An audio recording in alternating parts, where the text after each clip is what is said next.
Jesus tells them, anyone who puts a hand to the plow and then looks back, think Lot's wife, think those who want to follow Jesus, but first let me take care of this. And you know the state of this, right? I want to do what God has called me to do, but first, let me build up my career. But first, let me pay off my debts. But first, let me get my 401k built up so I got a security blanket to fall back on in case this thing of God doesn't work out. But first, let me get my family situated.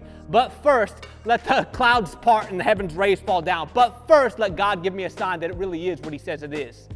But first. And we all have this, right? We have this opportunity to shrink back from what God has called us to.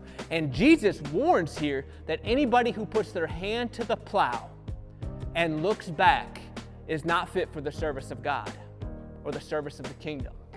Now look at this distinction, because he ain't saying you're not fit for the family of God. That ain't what he's saying at all. He's saying you ain't fit for the service of God.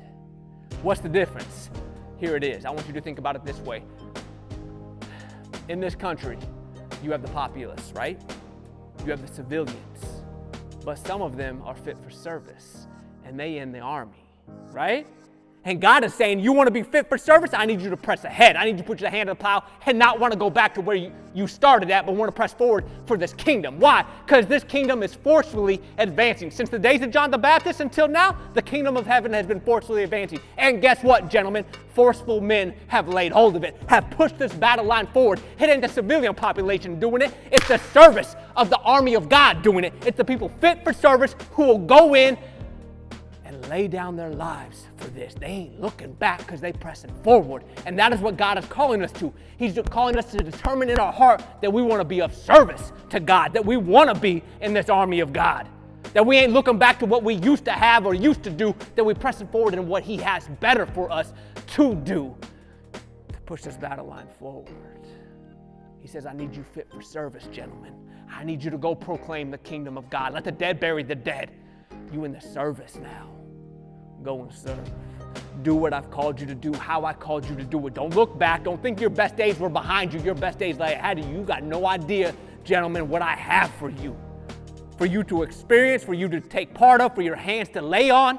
You have no idea. Why? Because Jesus tells his own disciples, greater things than this you shall do. He's talking about what Jesus was doing. He says, you will do even greater things than these. In what? In the service of God. What's greater than what Jesus did? You're going to take part of it yourself. Your hands are going to take part of it. It's good watching someone else do something amazing. It's even greater doing it yourself. How you do it yourself, you are fit for the service of it. And that's what God is trying to get us to. That we would dare determine our hearts to be fit for service, to want to walk in this new way, to not just rest being a civilian, the populace of heaven, in the family, but also fit for service. You know what I'm talking about? Like we serve the King of Kings, we princes. Princes go to war for the family. They fit for service. You ain't seeing one sitting out of the battle. They in it first and foremost. They leading the charge. Why? This is theirs.